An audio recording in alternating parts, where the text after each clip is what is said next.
One day, Edward was in the shed where he lived with the other engines. They were all bigger than Edward and boasted about it. "The driver won't choose you again," said Gordon. "He wants strong engines like us." But the driver and fireman felt sorry for Edward. "Would you like to come out today?" "Oh, yes, please," said Edward. So they lit his fire, made lots of steam, and Edward puffed away.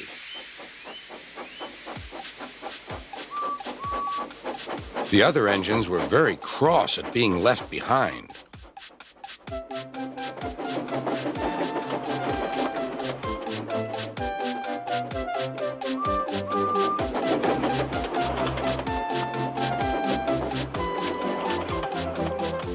Edward worked hard all day. The coaches thought he was very kind, and the driver was very pleased.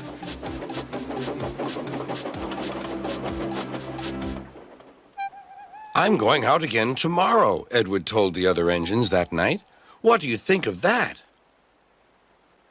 But he didn't hear what they thought, for he was so tired and happy that he fell asleep at once. Next morning, Edward woke up to find nothing had changed. Gordon was still boasting. "You watch me, little Edward, as I rush through with the express. That will be a splendid sight for you. Goodbye, little Edward. Look out for me this afternoon."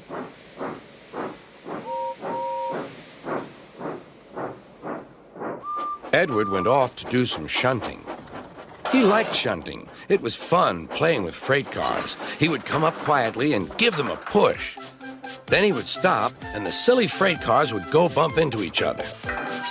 "Oh!" they cried. "Whatever is happening?"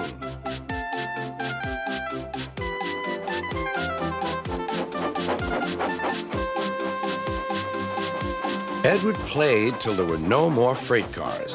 Then he stopped to rest. Presently, he heard a whistle.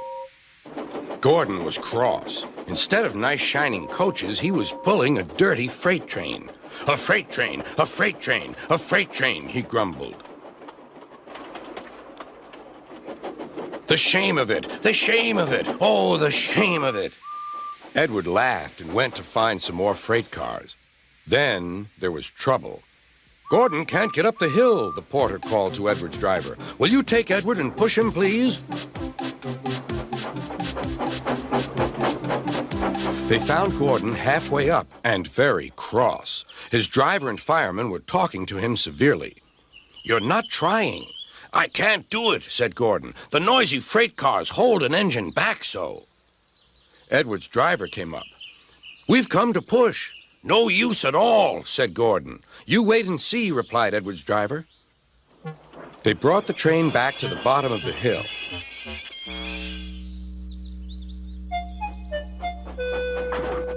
"I'm ready," said Edward. "No good," grumbled Gordon. They pulled and pushed as hard as they could.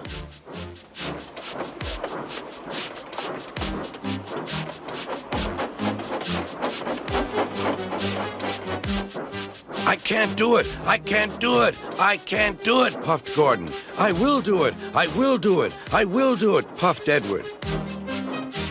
Edward pushed and puffed and puffed and pushed as hard as ever he could. And almost before he realized it, Gordon found himself at the top of the hill.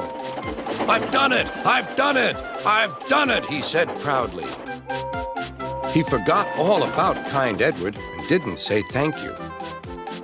Edward was left out of breath and far behind, but he was happy because he had been so helpful. At the next station, he found that the driver and fireman were very pleased with him.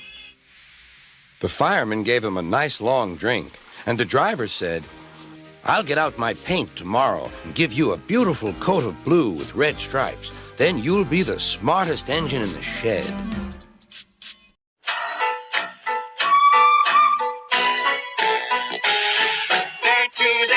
They're 6, they're 8, shunting trucks and hauling freight. Red and green, black, brown and blue, they're the really useful crew. All with different roles to play, round tinlet sheds or far away. Down the hills and round the bends, Thomas and his friends. Thomas, he's the cheeky one. Change his name, but lots of fun. First Lucy pulls the mail on time. Gordon tumbles down the line.